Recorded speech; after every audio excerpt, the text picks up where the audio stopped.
એક ઓરડાની પણ આપણે શાળાઓ છે. અને સાહેબે જે પ્રમાણે રિસર્ચ કરેલું છે એ પ્રમાણે ગણીએ તો સાહેબ 90,000થી વધુ શિક્ષકોની આઈ થિંક અછત છે. તો આના આ બજેટમાં, અને સરકાર એવું કહે છે કે એમની પાસે પૈસા નથી એટલે આ કામ નથી થઈ શકતું. વિદ્યા સહાયકોની ભરતી 4 વર્ષથી નથી આવી. ટેટ પાસ કરીને લગભગ 50,000 ઉમેદવારો છે એ રાહ જોઈ રહ્યા છે. તો આવનારા સમયમાં આમ આદમી પાર્ટીનું શું વિઝન છે આ મુદ્દે? બિલકુલ, બહુ જ સારો. સાહેબને તો બહુ આર્ટિકલ્સ મેં વાંચ્યા પણ છે ને, ખૂબ અમે અંગત મિત્રો છીએ, એમને બહુ બધાને ખૂબ ચર્ચા પણ આ મામલે કરેલી છે. ગોપાલભાઈ હમણાં વાત કરી કે નિયતની વાત છે. નિયત સાફ હોવી જોઈએ. 31,000 કરોડ, હું ભૂલતો ન હોતો, ગુજરાત કા બજેટ है 31,000 કરોડ, યાની કે દિલ્હીનો હાફ બજેટ ટોટલનું. એટલું તો એજ્યુકેશન પાછળ એ લોકો ફાળવે છે. પણ મોટા ભાગનું સર્વ શિક્ષા અભિયાનમાં કરપ્શનમાં જાય છે. જેમ ગોપાલભાઈ કહ્યું કે મંત્રીની જે બંગલો છે એ કેમ નથી પડતું. તમે જુઓ, નવો મંત્રી આવ્યો એટલે બધાના માટે ઇનોવા કાર આવી. રૂપિયાની કમી હોય તો ઇનોવા ક્યાંથી આવે? બહુ નેચરલ છે. આજે હું એમ કહું છું કે ગામ આખામાંથી આપણે ઉઘરાવીએ કે રૂપિયો આપજો, આપણે ગામ ચલાવવા માટે કંઈ આપણી પાસે છે નહીં, અને ગામ આખું એમને ઉઘરાવી પસીનાથી કમાણી કરીને ગામ આખી એને રૂપિયા આપે કે 2 લાખ રૂપિયા તમે ચલો વાપરજે સારી રીતે, એ 2 લાખ રૂપિયાને પોતે બંગલો બનાવી લે તો પછી રૂપિયા ક્યાંથી આવે? સવાલ છે નિયતનો. આ જ બજેટમાં સારામાં સારી સ્કૂલો થઈ શકે. હું એમ કહું છું કે આજે અમદાવાદનો બાળક, મારા પોતાના સંતાનો છે, મારે સરકારી સ્કૂલમાં મોકલવા. ચાલો, ક્યાં સરકારી સ્કૂલ સારી અંગ્રેજી મીડિયમની દેખાડો મને. અમદાવાદમાં સારી સ્કૂલ ક્યાં છે? ઇંગ્લિશ મીડિયમની છે કોઈને? નથી. શું કામ નથી? જો એ ચાલુ કરે તો નેતાઓની સ્કૂલો છે એ બંધ થઈ જાય. આજે મેં પોતે કોરોના કાળમાં, તમે વિચાર કરો સરકારની નીયત કેટલી નકામી છે. કોરોના કાળમાં મેં એવું કહ્યું કે 25 ફી ઘટવી જોઈએ, 50% ઘટવી જોઈએ, 50% ઘટવી જોઈએ. મેં પોતે આંદોલનની જેમ આખું માહોલ ઉપાડ્યો હતો. સરકારે કશું ન કર્યું એટલે છેલ્લે મારે સંચાલકોને હાથ જોડીને વિનંતી કરવી પડી. मेरी कहने पे 120 करोड़ रुपया ऑन पेपर है मेरे पास. संचालकों ने मेरे कहने पे माफी दी थी. 120 करोड़. मैं तब जर्नलिस्ट था, मैंने उनको हाथ जोड़ी थी. पटेल साहब ने खबर है बराबर. 120 करोड़ रुपया माफी मैं પોતે જાતે કરાવડાવી. સરકારે કીધું નહીં થાય. પછી એક સ્થિતિ આવી કે મેં સતત પ્રોગ્રામો કીધા કે આ ફી કેમ માફી ન થાય. આજે હું એમ કહું છું કે જે સ્કૂલમાં પંખો નથી ચાલતો, લાઇટ નથી ચાલતી, બધું બંધ છે, તો સ્કૂલ ફી માફી કેમ નથી કોરોનામાં? પછી 25% ફી માંડ કરીને માફી કરી. સવાલ એ છે કે એનો પણ નોટિફિકેશન ના આવ્યું, હજી પણ વાલીઓ અટવાયા છે. સવાલ નિયતનો છે. આજે હું કહું છું અમદાવાદમાં સારામાં સારી દર 3 કિલોમીટરે અંગ્રેજી મીડિયમની શાળા હોય. જમીન તો છે આપણી પાસે પૂરતી. દર 3-4 કિલોમીટર 100 સ્કૂલો શરૂ કરવામાં આવે. હું એમ કહું છું બધી દુકાનો હું બંધ કરાવડાવી દઉં એક જ વર્ષની અંદર. છે તાકાત આપણામાં. પણ સવાલ એ છે કે એ એજ્યુકેશન માટે નિયત તો સાફ હોવી જોઈએ. એજ્યુકેશન માટે ક્યાં બજેટ વપરાય છે? આજે હેમંતભાઈને ખબર છે બજેટ ક્યાં વપરાય છે. 31-32 હજાર કરોડ રૂપિયાનો બજેટ છે. અચ્છા, ભરતી કોઈ નથી કરતા, એવું કે છે રૂપિયા નથી. 40% એવા છે જે ગ્રાન્ટો વપરાણી નથી, પાછી લેપ્સ થઈને પાછી ગઈ છે. તમારામાં વિઝન ક્યાં છે? ગ્રાન્ટ ક્યાં વાપરવાય છે?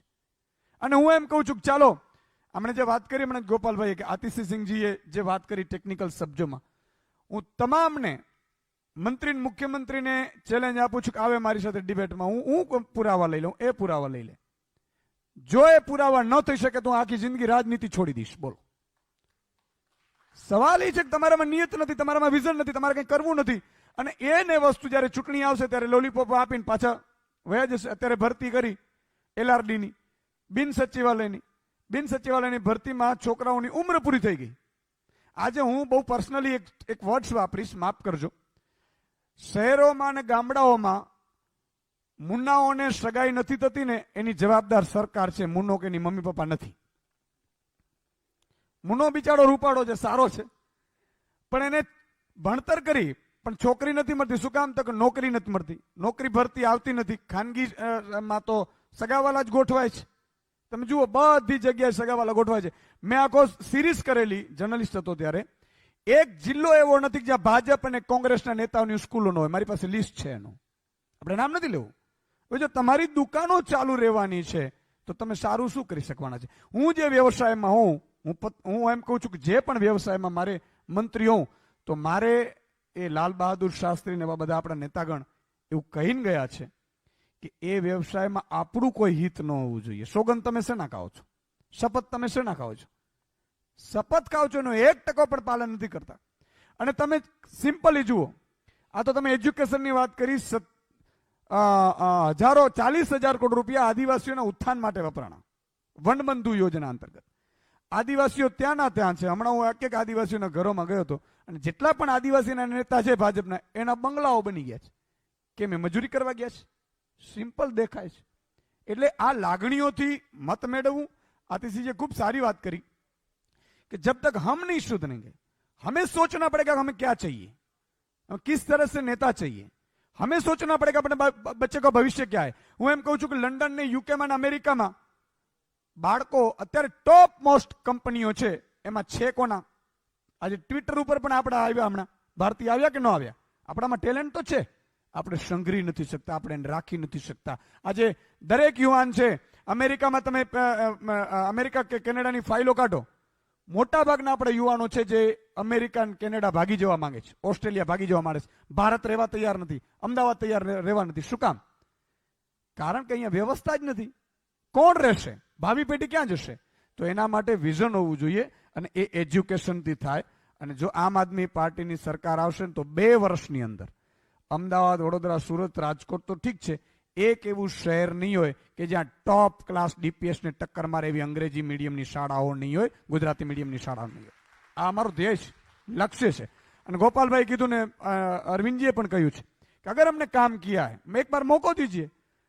काम अगर नहीं होता है तो दोबारा मत दीजिए. અમે મત ન આપતા, અમે કહીએ છીએ મત ન આપતા, પણ એક વખત તમે 27 વર્ષથી ભાજપને આપ્યો છે, કેટલાક લોકોએ કોંગ્રેસને આપી છે. એકવાર આમ આદમીને આપીને દેખાડો, અને જો અમે કામ ન કરી શકીએ તો બીજી વખત અમને તમે ગડવાય ન દેતા. આ બહુ ક્લિયર વાત છે. आभार ईशु भाई.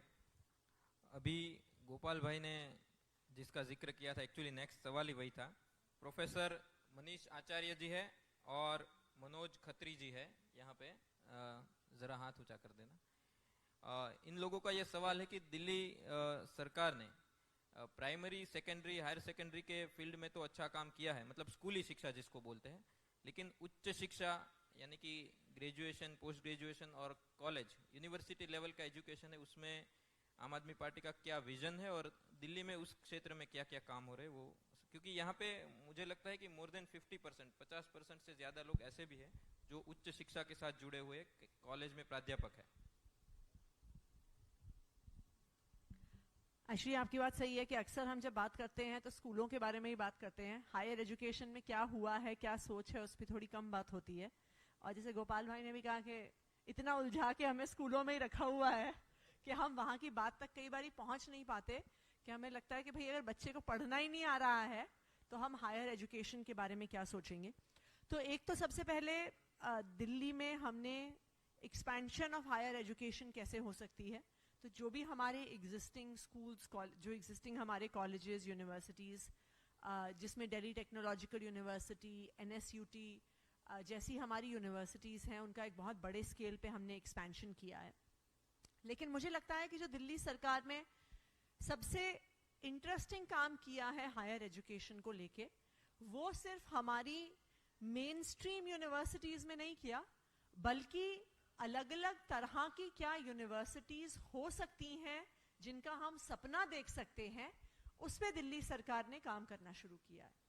सबसे पहले हमने दिल्ली सरकार में एक Delhi pharmaceutical research institute university खोली है, जो सिर्फ मेडिसिन में जो हम डॉक्टर्स बना रहे हैं उस पे नहीं, पर उसके जो सारी एलाइड मेडिकल रिसर्च होती है उस पे फोकस करती हुई हमने, मुझे लगता है, देश की एक पहली यूनिवर्सिटी को खड़ा किया है. दूसरा, और मैं मानती हूं कि ये हमारा काफी एक इंटरेस्टिंग और इनोवेटिव प्रोजेक्ट है जिसको हमने पिछले 1-1.5 साल में शुरू किया है. दिल्ली सरकार ने शुरुआत की है Delhi skill and entrepreneurship university की. अक्सर स्किलिंग को एक ऐसा शब्द माना जाता है, स्किलिंग एक ऐसा शब्द है जो स्टार्टअप्स की तरह है, जो इस्तेमाल तो बहुत होता है लेकिन रियलिटी में होता कुछ नहीं है. अक्सर हम देखते हैं कि स्किलिंग के नाम पे जो सारे कोर्सेज होते हैं कि हमारी स्पीच उनकी जेब में रिपीट हो रही थी तो स्किलिंग के नाम पे अगर आप देखिए देश भर में अलग अलग कोर्सेज के नाम पे टारगेट्स होते हैं कि हमें इतने बच्चों को स्किल करना है, इतने बच्चों को स्किल करना है, इतने बच्चों को स्किल करना है, और हम स्किलिंग करते भी हैं, लेकिन उस स्किलिंग के बाद भी वो स्टूडेंट्स वहीं के वहीं खड़े होते हैं, उनकी एम्प्लॉयबिलिटी फिर भी जीरो होती है, उनका फ्यूचर फिर भी वहीं पे जीरो पे खड़ा होता है। क्यों? क्योंकि अगर आप देखिए हमारी पूरी जो टेक्निकल एजुकेशन है, खासकर हमारे ITIs, हमारे पॉलिटेक्निक्स जो स्किल एजुकेशन देते हैं, उनमें समस्या क्या है कि पूरी दुनिया में जो स्किलिंग और हायर एजुकेशन है वो आपकी मार्केट और आपकी इंडस्ट्री से लिंक्ड है, कि जो मार्केट की रिक्वायरमेंट होगी, जो इकोनॉमी की रिक्वायरमेंट होगी, जो इंडस्ट्री की रिक्वायरमेंट होगी, उसके आधार पे हम हायर एजुकेशन करते हैं। लेकिन भारत में आजकल हम ऐसे भी कोर्सेज पढ़ाते हैं जो मार्केट से बिल्कुल गायब हो गए हैं। क्यों? क्योंकि 20 साल पहले हमने उसके एक प्रोफेसर को नौकरी दे दी थी, और वो क्योंकि अब एक परमानेंट प्रोफेसर हमने हायर कर लिए हैं, इसलिए चाहे वो कोर्स अब रेलेवेंट हो या ना हो उसको पढ़ाए जा रहे हैं। या 10 साल पहले हमने उसकी लैब इक्विपमेंट खरीद ली थी, उसकी मशीनें खरीद ली थी, लेकिन हो सकता है कि आज वो मशीनें मार्केट से चली गई हैं, लेकिन फिर भी हमारे यहाँ उसके कोर्सेज पढ़ाए जा रहे हैं। तो हमने दिल्ली स्किल और एंटरप्रेन्योरशिप यूनिवर्सिटी को इस तरह से इन्विजन किया है कि वहां पर हम मार्केट और इंडस्ट्री से लिंक्ड कोर्सेज पढ़ाते हैं। कि जैसे जर्मनी में हम सुनते हैं कि जो वहां के स्किलिंग प्रोग्राम्स हैं वो 70-30 मॉडल पे चलते हैं, कि 70% टाइम स्टूडेंट्स अपना इंडस्ट्री में बिताते हैं और 30% टाइम अपना क्लासरूम में बिताते हैं। उसी आधार पे हम Delhi skill and entrepreneurship university की शुरुआत कर रहे हैं, जहां पे जो अभी हमने 12 नए अंडर ग्रेजुएट कोर्सेज शुरू किए हैं, उस कोर्स का डिजाइन बनाने वाले वो लोग नहीं हैं जो एक सिर्फ AC कमरे में बंद हैं। अगर डिजिटल मीडिया और डिजाइन का कोर्स बना है तो दिल्ली की बड़ी बड़ी एड एजेंसीज में काम करने वाले एग्जीक्यूटिव्स ने उसे डिजाइन किया है। अगर हमने अपने यहाँ पे बैचलर्स ऑफ मैनेजमेंट स्टडीज का ई-कॉमर्स में कोर्स डिजाइन किया है, तो सबसे बड़ी जो लॉजिस्टिक्स और ई-कॉमर्स की कंपनीज हैं उनके सीनियर लोगों ने वो कोर्सेज डिजाइन किए हैं। तो जब हमारे बच्चे ये कोर्सेज पढ़ के बाहर निकलते हैं, यही कंपनियां उनको इंटर्नशिप देने के लिए तैयार खड़ी हैं, यही कंपनियां उनको हायर करने के लिए तैयार खड़ी हैं। जो हमारा रिटेल का कोर्स हमने डिजाइन किया है, उस कोर्स में पहले दिन से 50% कंपोनेंट स्टूडेंट्स का क्लासरूम में है और 50% कंपोनेंट इंडस्ट्री में है, अपनी जहां पे वो आगे जाके नौकरियां करने वाले हैं। तो हम अपने स्टूडेंट्स को अपनी हायर एजुकेशन के माध्यम से ऐसे तैयार कर रहे हैं कि वो एक्चुअली जाके मार्केट में जाके इकोनॉमी में जाके सक्सेसफुल हो सके। पर सिर्फ इतना ही नहीं है कि हम सिर्फ उन्हें जॉब ओरिएंटेड और मार्केट ओरिएंटेड तैयारी करा रहे हैं, हम ऑन द अदर हैंड अपने स्टूडेंट्स को रिसर्च ओरिएंटेड भी बना रहे हैं। हमने स्टूडेंट्स को और टीचर्स को जो हमारे हायर एजुकेशन इंस्टीट्यूशंस में हैं उन्हें रिसर्च में इंकरेज करने के लिए दिल्ली सरकार ने एक प्रोग्राम चलाया है कि अगर कोई भी स्टूडेंट जो अपनी PhD कर रहा हो, रिसर्च कर रहा हो, या कोई भी हमारे इंस्टीट्यूट में कोई टीचर हो, वो अगर कहीं से भी रिसर्च ग्रांट लेके आते हैं अपनी रिसर्च के लिए, तो दिल्ली सरकार उनको मैचिंग ग्रांट देगी कि उनको डबल फंडिंग मिल पाए अपनी रिसर्च के लिए। सो हमारा सपना हायर एजुकेशन को लेके ये है। सबसे पहले तो मैं मानती हूं कि जो मैंने अपनी पिछली बात में शेयर किया कि हमारे बच्चे जो हमारे स्कूल और हमारी एजुकेशन से निकलें, एक एंटरप्रेन्योर बनने के माइंडसेट से निकलें, कि वो सिर्फ खुद नौकरी ढूंढे नहीं, वो खुद इस देश की इकोनॉमी को आगे बढ़ाने वाले बने। ये एक महत्वपूर्ण स्तंभ है हमारी हायर एजुकेशन का, जिसके लिए हमने एंटरप्रेन्योरशिप और अपने इनक्यूबेटर्स अपनी सारी यूनिवर्सिटीज में बनाए हैं, नंबर 1। नंबर 2, जो हम अपनी यूनिवर्सिटीज में पढ़ा रहे हैं अपनी एग्जिस्टिंग मार्केट और इंडस्ट्री की फ्यूचर रिक्वायरमेंट के हिसाब से, तो हमारे स्टूडेंट्स मार्केट रेडी और इंडस्ट्री रेडी निकले। और ना सिर्फ आज की मार्केट और इंडस्ट्री के हिसाब से, हम अपने कोर्सेज डिजाइन कर रहे हैं आने वाले 10 साल में मार्केट और इंडस्ट्री कहां जाने वाली है, उसके हिसाब से हम अपने स्टूडेंट्स को आज तैयार कर रहे हैं। और तीसरा, तो चाहे एंटरप्रेन्योरशिप हो, चाहे मार्केट रेडीनेस हो, एम्प्लॉयबिलिटी रेडीनेस हो, और तीसरा, हमारे स्टूडेंट्स ही रिसर्च में आगे बढ़ें, चाहे वो कोई भी फील्ड हो, चाहे वो ह्यूमैनिटीज हो, चाहे वो इंजीनियरिंग हो, चाहे वो प्योर साइंसेज हो, और उसको इनकरेज करने के लिए हम अपने स्टूडेंट्स को और फैकल्टी को रिसर्च ग्रांट्स देते हैं। जहां से भी वो अगर ग्रांट लेके आते हैं, दिल्ली सरकार उतना ही मैचिंग ग्रांट उनको देती है। तो एंटरप्रेन्योरशिप, मार्केट रेडीनेस और रिसर्च, ये एक तरह से 3 हमारे पिलर्स हैं हमारे हायर एजुकेशन के। Thank you. अभी जैसे न्यूज में काफी देखने को मिलता है और अभी भी कोरोना का खतरा जैसे टला नहीं है। एक चीज और मैं कहूंगी, आई थिंक ये दूसरा जो हमारा एक सपना है, हम अपने सारे जो भी स्टूडेंट्स के साथ काम करते हैं, जो हमारे हायर एजुकेशन में भी पढ़ते हैं, अभी हम स्कूलों में भी, हमने एक शुरुआत करी है समथिंग कॉल्ड देशभक्ति पाठ्यक्रम की। क्योंकि हम ये मानते हैं कि सिर्फ इतना काफी नहीं है कि हमारे स्टूडेंट्स पढ़ लिख के सक्सेसफुल हों। हम ये मानते हैं कि हमारे स्टूडेंट्स पढ़ लिख के सक्सेसफुल तो हो ही, लेकिन देश के लिए कुछ करने की मानसिकता से निकले। क्योंकि कुछ दिन से, जब से ट्विटर के नए सीईओ एक भारतीय मूल के व्यक्ति बने हैं, तो एक बड़ा इंटरेस्टिंग मीम चल रहा है सोशल मीडिया पे, जो मुझे लगता है हम सब के लिए बहुत रेलेवेंट है।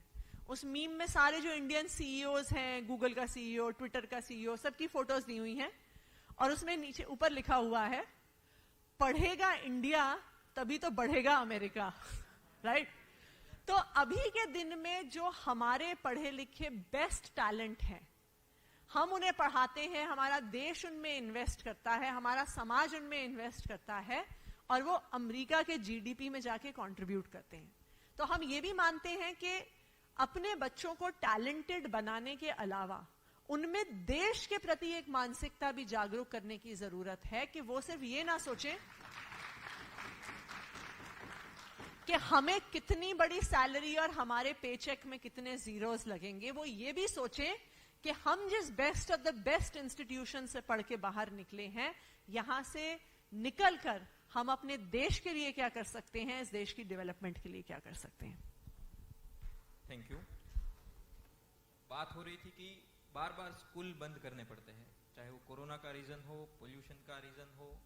तो इसमें ऐसा होता है कि एक बार सेट हो गई सारी प्रक्रियाएं, सारी रिदम में स्कूल चल रही है, उसके बीच में ये रुकावट आती है, तो क्या ये बैरियर जैसा नहीं लगता है कि वापस बंद करना है, वापस शुरू करना है? और उसी के साथ जुड़ा हुआ दूसरा क्वेश्चन, ऑनलाइन एजुकेशन। क्या आपको ऐसा लगता है कि ऑनलाइन एजुकेशन अब वास्तविकता बन चुका है और उसे स्वीकार कर लेना चाहिए? और अगर हाँ, तो इसको और इफेक्टिव कैसे बना सकते हैं ताकि वो रियल एजुकेशन की तरह ही हमको उसकी जो भी असर है, उसके परिणाम जो है हमको मिल सके? देखिए, ऑनलाइन एजुकेशन पे पिछले साल 1.5 साल से बहुत चर्चा हो रही है, क्योंकि कोविड की वजह से स्कूल बंद रहे हैं, और बहुत ये भी बात हुई है कि अब आगे चलते हुए भी ऑनलाइन एजुकेशन शायद फ्यूचर का तरीका है। लेकिन पर्सनली मैं ऑनलाइन एजुकेशन को लेके, मेरे मन में तो बहुत सवाल है। सिर्फ इसलिए नहीं कि ऑनलाइन एजुकेशन के माध्यम से बच्चे कितना पढ़ पाते हैं, कितना समझ पाते हैं, वो तो एक सच्चाई है ही। हम सब ने अपने घरों में अपने बच्चों को देखा है कि वो वीडियो ऑफ कर देते हैं, साउंड ऑफ कर देते हैं, इधर उधर घूमते रहते हैं, ये सबने देखा है। लेकिन उससे भी ज्यादा महत्वपूर्ण ये है कि जब आप टेक्नोलॉजी की बात करते हैं, तो हमारे देश में एक बहुत बड़ा क्लास डिवाइड है कि टेक्नोलॉजी की जब हम बात करते हैं, तो बच्चे एक तरह से इंडिया और भारत के बीच में डिवाइडेड हैं।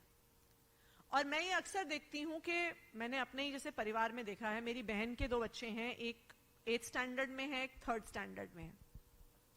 उनकी ऑनलाइन एजुकेशन में पिछले 2 साल में बिल्कुल भी पढ़ाई बाधित नहीं हुई। क्यों? क्योंकि उनकी बड़ी बेटी के पास अपना एक लैपटॉप है, छोटे बेटे के पास अपने मदर का आईपैड रहता है, दोनों की क्लासेस एक समय पे रखती हैं, एक को एक कमरा मिलता है, दूसरे को दूसरा कमरा मिलता है, अनइंटरप्टेड ब्रॉडबैंड कनेक्शन मिलता है। दूसरी तरफ आप जाइए दिल्ली के सरकारी